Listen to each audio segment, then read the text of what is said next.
आज का पवित्र वचन रेवलेशन 20 चैप्टर उसका 7 से लेके 8 वर्स तक।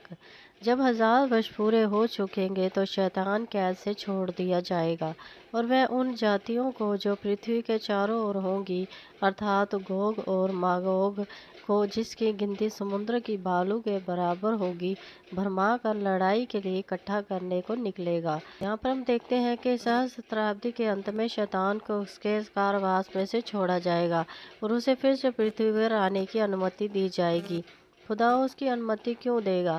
इसलिए कि वह सबके सामने मनुष्य के विरुद्ध स्वभाव को प्रकट कर सके। ठीक है, 1000 वर्ष का राज्य शांति का एक ऐसा समय होगा जिसमें सभी लोग न सिर्फ राजा यीशु की बल्कि उसके साथ राज्य करने वाले उसके संतों की भी भलाई और दीनता को देख सकेंगे, जो आज के भ्रष्ट शासकों के बिल्कुल अलग होगा।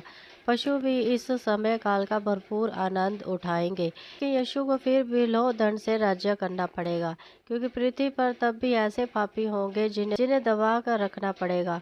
पापमय लोग अपनी अपरिवर्तित दशा में अपने काम जारी रखेंगे और अपने हृदय में भरे विद्रोह को नहीं छोड़ेंगे, लेकिन उन्हें आज्ञा उल्लंघन करने से डर लगेगा।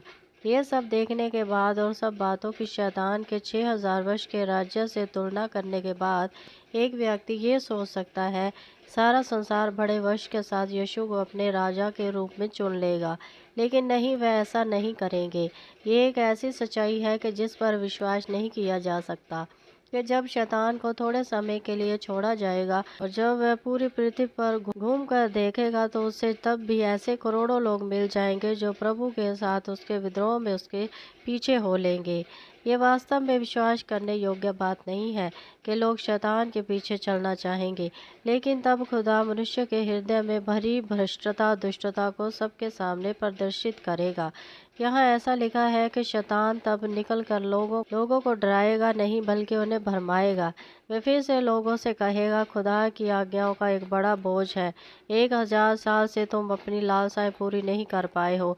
तुम इसलिए मौज मजा नहीं कर सके हो क्योंकि तुम्हें खुदा की आज्ञाओं का पालन करना पड़ा है। अब मेरे साथ आओ और मज़े करो। ये वही शब्द है जो वह पिछले 6000 सालों से मनुष्य से बोलता रहा है और जिन्हें बहुत से मनुष्य मानते रहे हैं। ये एक अद्भुत बात है कि सहस्त्राब्दी के बाद भी करोड़ों लोग फिर से उस पर विश्वास करेंगे और भरमाए जाएंगे। इस तरह खुदा सारी सृष्टि के सम्मुख आदम की नस्ल की भ्रष्टता को प्रकट करेगा कि 1000 साल तक मसीह का राज्य देखने के बाद भी वह अपनी लालसाओं के अनुसार जीने के लिए शैतान को चुन लेंगे। यहाँ फिर से गोग और मगोग का उल्लेख किया गया है, लेकिन ये हर मिगदोन का युद्ध नहीं है। वह सहस्त्राब्दी से पहले था, लेकिन अब गोग और